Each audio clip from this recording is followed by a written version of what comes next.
చేసిన స్తోత్రాలు ఉన్నాయనుకోండి, అవి ఆ సందర్భంలో అయిపోయినవి కావు. మీరు వాటిని తలుచుకుని నమస్కారం చేస్తున్నారు అనుకోండి, మీకు తెలియకుండా మీకు ఒక గొప్ప ప్రయోజనం కలుగుతూ ఉంటుంది. ఇవి ఎందుకు ఇస్తారో తెలుసా అండి మీకు?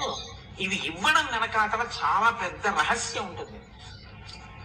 అవి అన్వయం చేసుకుని విని ఒక్కసారి నీ జీవితాన్ని ధన్యం చేసుకో అని చెప్పడానికే ఈ నామం వచ్చింది. మీకు నేను ఒక ఉదాహరణ చెప్తాను.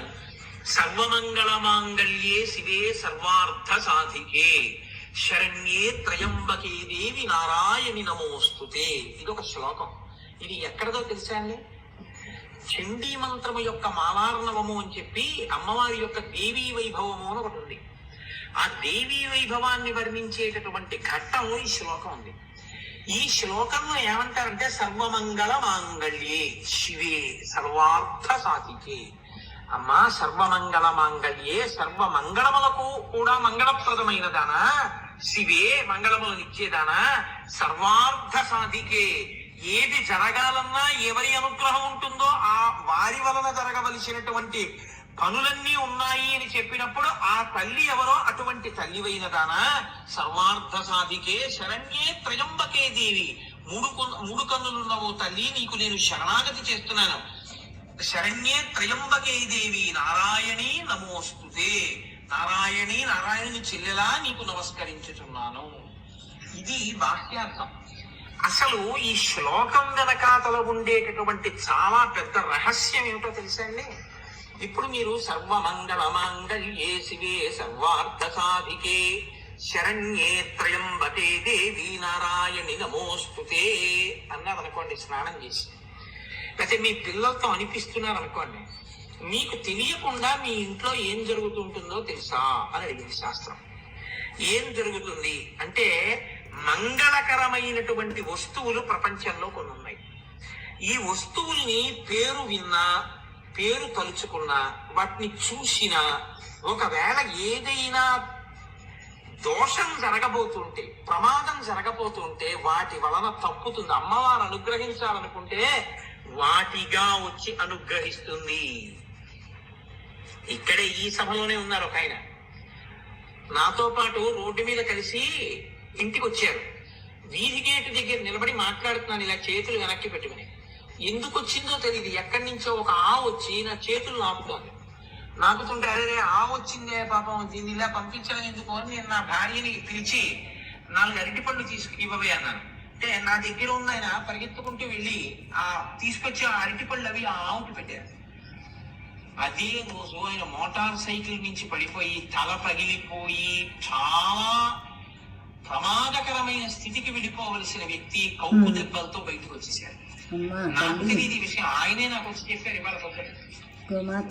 నేను ఆ రోజు ఆవు రూపంలో నన్ను అమ్మవారి వచ్చి నా చేత అరటిపండు పెట్టించుకుని ఈ ఫలితాన్ని అడ్డు పెట్టి నాకు అకాల మృత్యువు రాకుండా ఆ తల్లి నన్ను కాపాడినది. లలితా సహస్రం వింటుండడం నన్ను కాపాడేసిందండి అన్నది.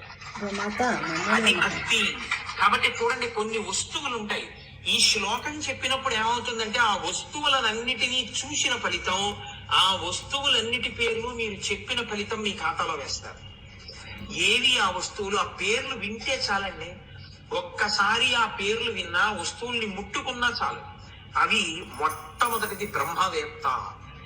ఎవరు బ్రహ్మవేత్త అయి బ్రహ్మజ్ఞానంతో ప్రకాశిస్తూ ఉంటాడో, పరమ భక్తి జ్ఞానముల యొక్క ఆలవాలమై ఉంటాడో, అటువంటి మహాపురుష దర్శనమే చాలు దౌర్భాగ్యములు నశిస్తాయి. రెండవది గోవు.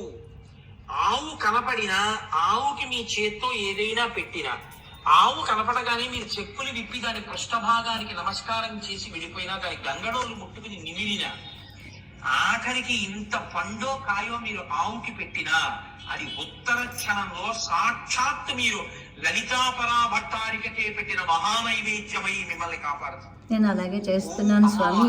పరమ మంగళప్రదమైన వస్తువు లోకంలో గోమాత. అగ్నిహోత్రము. అగ్నిహోత్రము ఎక్కడైనా మంట కనపడింది అనుకోండి, మంట పరమ పవిత్రము. మంటకి అసలు అశౌచం అన్నది ఉండదు. శవాన్ని కాల్చినా మంట మంటే, దానికి ఏం అశౌచం ఉండదు. పాలు కాచినా మంట మంటే, నిత్యాగ్నిహోత్రంలో అగ్నిహోత్రం అయినా మంటే, మంట అంత గొప్పది. అందుకే మంట ఎక్కడున్నదో ఆ మంట అంత మంగళప్రదమైన వస్తువు. 4 బంగారము. బంగారము యొక్క దర్శనం చేత పాపములు పోతాయి. 5వది వెన్న. పాలు తోడు పెట్టి పెరుగు చేసి పెరుగులో కవ్వం పెట్టి చిలికిన తరువాత వచ్చేటటువంటి వెన్న ఏది ఉన్నదో ఆ వెన్న పూస చూసిన వెన్న వెన్న అని మీరు అన్న ఇంట్లో దాని వలన మీకు మంగళములు కలుగుతాయి. అందుకే కృష్ణ భగవానుడు ఎక్కడుంటాడు అంటే ఎక్కడ వెన్న ఉంటుందో అక్కడ ఉంటాడు. మీకు మంగళములను ఇవ్వడానికి ఆయన వెన్న తింటాడు. పరమ మంగళప్రదమైన వస్తువులలో వెన్న ఒకటి. అందుకే పాడి పంట ఉన్న ఇల్లండి అంటారు. అదో ఐశ్వర్యం. అంటే అక్కడ వెన్న దొరుకుతుంది.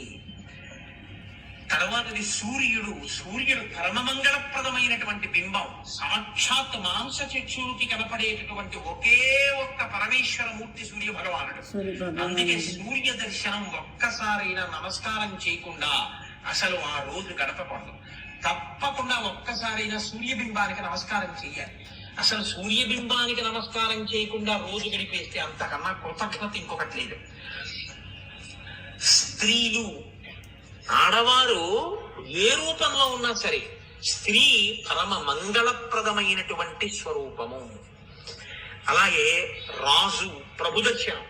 ప్రభువుని దర్శనం చేస్తే రాజ్యాన్ని పరిపాలించేటటువంటి ప్రభు మంగళప్రదుడై ఉంటాడు. ప్రభు దర్శనము ఉట్టినే పోదు, కాపాడి తీరుతుంది.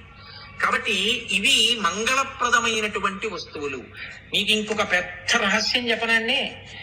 జ్యోతిషంలో కొన్ని గ్రహాలు బలహీనంగా ఉన్నాయంటారు. మీరు కొంచెం ఇది చేయండి, కొంచెం అది చేసుకోండి అంటారు. అన్నిటికన్నా గొప్ప విరుగుడుగా శాస్త్రం ఏం చెప్పిందో తెలుసా? గ్రహములు బలహీనంగా ఉంటే రోజు ఈ శ్లోకం చెప్పుకోవాలి. సర్వమంగళ మాంగళ్యే శివే సర్వార్థ సాధికే శరణ్యే త్రయంబకే దేవి నారాయణి నమోస్తుతే అనాలి. ఎందుకనాలో తెలుసా అండి? జ్యోతిషంలో ఒక రహస్యం ఉంది.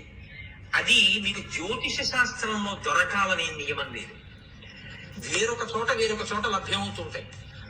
మీ యొక్క జాతకంలో పాపపు గ్రహాలు చూస్తూ మిమ్మల్ని బాధ పెట్టేయడానికి సిద్ధపడిపోతుంటే వాటిని తొలగతీసి వాటి యొక్క శక్తి తగ్గించేసి మిమ్మల్ని ఏడిపించకుండా చాలా తక్కువ ఫలితం ఇచ్చి వెళ్ళిపోయేటట్టుగా చెయ్యగలిగినటువంటి శక్తి ఏ శ్లోకానికి ఉందో తెలుసా అండి?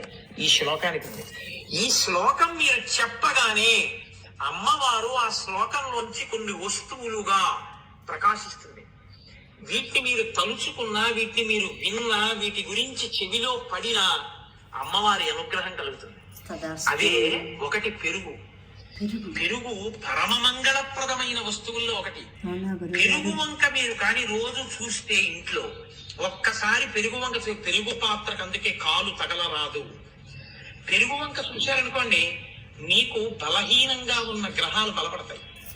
మీకు దుష్ఫలితములను రాకుండా గ్రహములను ఆపు చేయడానికి తేలిక మార్గంగా దేవి స్తోత్రంలో ఏం చెప్తారంటే పెరుగు చూడు అని చెప్తారు. 2 నెయ్యిని చూడాలి. నెయ్యి తినవద్దని కానీ, నెయ్యి వేసుకోకండి కానీ, నెయ్యిని తక్కువ చేసి కానీ, నెయ్యి వల్ల ప్రమాదాలు వస్తాయని కానీ మాట్లాడరాదు. ఎప్పుడూ చెప్పకూడదు. ఏమని చెప్పాలంటే, మీరు నెయ్యి తినకండి ఎక్కువ అని చెప్పవలసి వచ్చింది అనుకోండి, ఏమని చెప్పాలని అడిగింది శాస్త్రం.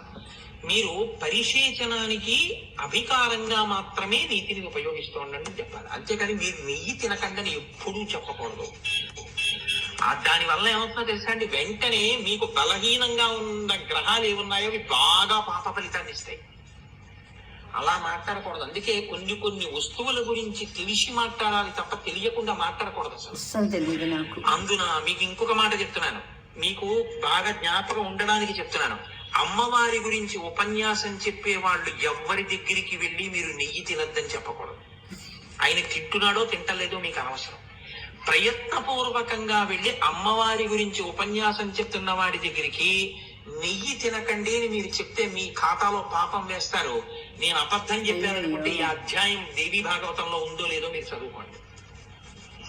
అలా చెప్పకూడదు. కొన్ని పరమ మంగళప్రదమైన వస్తువులు ఉంటాయి, వాటి గురించి ఎన్నడూ అన్యంగా ప్రస్తావన చేయరాదు. కాబట్టి నెయ్యి, పాల గిన్నెకి అందుకే కాలు తగలరాదు. అందుకే కొత్త ఇంట్లో పెడితే పాలు పొంగిస్తారు. పాలవంక మీరు చూసి పాలకి నమస్కారం చేస్తే మీ గ్రహాలు బలపడతాయి. మంగళప్రదమైనటువంటి వస్తువు, అందులో అమ్మవారు ఉంటుంది. సిద్ధార్థము, మీరు కష్టపడి సంపాదించి తెచ్చుకున్న డబ్బు అంతా బ్యాంక్ లో పెట్టకూడదు, కొంత ఇంట్లో ఉండాలి. అందుకే మీరు సిద్ధంగా తెచ్చుకున్న డబ్బు ఒక్కసారి చూసి నమస్కారం చేస్తే మీ గ్రహములు బలపడతాయి. 2 తర్వాతది పసుపు. పసుపుని ఎన్నడూ కాలు తరగడం కానీ తృణీకరించడం కానీ ఎప్పుడూ చెయ్యరాదు. పసుపు పరమ మంగళ ద్రవ్యము. తులసి పరమ మంగళ ద్రవ్యము. ఇవి జ్యోతిష సంబంధంగా నేను చెప్తున్నవి. తులసి చెట్టు వంక రోజు చూసినా, తులసి చెట్టులో నీళ్లు పోసినా మీకు పాప ఫలితాలని పాపగ్రహాలు విశేషంగా ఇచ్చేయకుండా రక్షిస్తాయి. అమ్మవారు రక్షిస్తుంది తులసిగా. అందుకే ప్రతి ఇంట్లో తులసి పెట్టి నీళ్లు పోయిందంటారు మన వాళ్ళు. కారణం తులసి. అద్దము, అందుకే వేళాపాళా లేకుండా అద్దం బద్దలగొట్టారా అంటారు. అందుకే పగిలిన అద్దమునందు ముఖము చూచుకొనరాదు. ఇంట్లో అద్దం పగిలిపోయిందనుకోండి, మీరు వెంటనే ఆ అద్దాన్ని విడిచిపెట్టేయాలి తీసుకెళ్ళి. అద్దాన్ని చాలా జాగ్రత్తగా పట్టుకోవాలి తప్ప అద్దం పగిలిపోయేటట్టుగా ఎప్పుడూ ప్రవర్తించరాదు. అద్దము మీ జాతకంలో ఏవైనా గ్రహాలు బలహీనంగా ఉంటే ఇంట్లో అద్దం పగలడం ఒక్కొక్కసారి ఇబ్బంది. అందుకని అద్దమునందు అమ్మవారి యొక్క శక్తి ఉంటుంది. అద్దంలో ఓసారి చూసుకుంటే మంగళం కలుగుతుంది. అందుకే పెళ్లి కొడుక్కి స్నాతకం చేసినప్పుడు అద్దం చూపిస్తారు. చూపించి ఇంక ఇవాళ నుంచి నువ్వు అద్దం చూసుకో అని చెప్తారు. ఎందుకంటే ఆయన 10 కాలాలు ఉండాలి, దానివల్ల ఆవిడ పసుపుతాడు ఉండాలి, ఆ కుటుంబం వృద్ధిలో ఉండాలి. అద్దం మంగళ వస్తువు, అమ్మవారి అనుగ్రహాన్ని ఇస్తుంది. పుష్పము, పువ్వు ఎక్కడన్నా కింద కనపడింది అనుకోండి, ప్రత్యేకించి సువాసిని ఎప్పుడు ఆ పువ్వును అలా వదిలిపెట్టి వెళ్ళకూడదు. తీసి గోడ మీద ఉందో చెట్ల కింద పెట్టి వెళ్ళాలి తప్ప పువ్వును అలా విడిచిపెట్టి వెళ్ళకూడదు. అమ్మవారు ఉంటుంది పువ్వులందు. పువ్వు అంత గొప్పది, ఇది గ్రహములను కూడా శక్తినివ్వగలదు. తర్వాతది బిల్వపత్రము. బిల్వపత్రం అంత గొప్పది. దర్శనం స్పర్శనం పుణ్యం, స్మరణం పాపనాశనం. తలుచుకున్నా చాలు, చూసినా చాలు, ముట్టుకున్నా చాలు బిల్వవృక్షాన్ని. మనకి ఇక్కడ దేవాలయంలో బిల్వవృక్షం పక్కనే అమ్మవారు ఉంటుంది. అది విచిత్రం. అందుకే అంత శక్తివంతురాలు. కాబట్టే లలితా సహస్రం ఉపన్యాసాలు చేయించి కోటి కుంకుమార్చన చేయిస్తుంది ఆవిడ. బిల్వపత్రము. ఆ తరువాతది ఎవరో తెలుసా అండి? సువాసిని. బొట్టు పెట్టుకున్న ఆడదాన్ని కానీ మీరు ఇలా ఒకసారి చూసి నమస్కారం చెయ్యగలిగితే మీకు జాతకంలో బలహీనంగా ఉన్న గ్రహాలు కూడా మిమ్మల్ని ఇబ్బంది పెట్టలేవు. సువాసిని దర్శనం అంత గొప్పది. అందుకే సువాసినియే అమ్మవారు. సువాసిని కానీ అమ్మవారిని ఒక్కసారి పైనుంచి కిందకి, కింద నుంచి పైకి చూసింది అనుకోండి, అమ్మవారు ఎంత సంతోషపడిపోతుందంటేనండి, పరవశించిపోయి తల్లి ఉత్తర క్షణంలో ఆ సువాసిని యొక్క సౌభాగ్యాన్ని మరింత బలవత్తరం చేసేస్తుంది. చేసి పొంగిపోతుంది ఆవిడ. కాబట్టి సువాసిని. ఈ వస్తువులన్నీ తలుచుకుంటే, ఈ వస్తువులన్నీ చూస్తే ఎంత ఫలితం వస్తుందో, ఎన్ని మంగళములు వస్తాయో. ఇన్ని మంగళములు రావడానికి ఈ వస్తువులకి గొప్పతనం ఏ వస్తువులోంచి వచ్చిందో ఆ వస్తువు అమ్మవారు. ఆవిడ్ని తలుచుకోవడానికి ఈ శ్లోకం ఎవరు చదువుతారో దేవీ మహాత్మ్యంలోంచి వారు ప్రతి ఈ వస్తువులన్నీ రోజు వెళ్ళి చూసినట్టే. రోజు ఈ వస్తువులన్నీ పరమ పవిత్రంగా చూసి నమస్కారం చేసుకున్నట్టే. కాబట్టి ఈ శ్లోకం ఎక్కడ చెప్తారో ఆ శ్లోకం విన్నా, శ్లోకం చదివినా అటువంటి వారికి అమ్మవారి అనుగ్రహం అంత కలుగుతుంది. ఉట్టినే చెప్పలేదండి. బ్రహ్మోపేంద్ర మహేంద్రాది దేవ సంస్కృత వైభవాన్ని ఆ శ్లోకం చెప్పుకో, తరించిపోతావు. ఇప్పుడు మీరు చెప్తారా చెప్పరా అని చెప్తే తప్పకుండా. ఎందుకు చెప్పరు? ఎవరు చెప్పరు?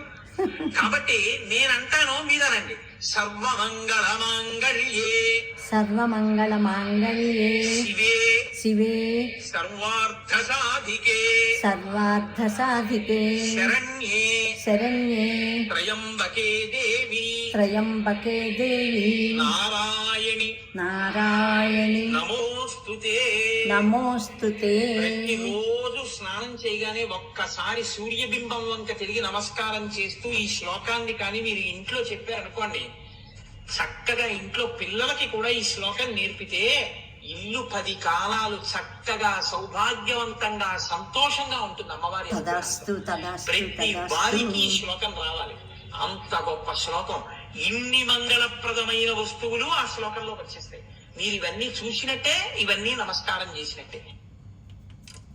గురువుగారు మీకు శతకోటి ధన్యవాద నమస్కారాలు తెలియజేసుకుంటున్నాను స్వామి. ఇంత వివరంగా నేను ఇవాళే విన్నాను ఇదంతాను.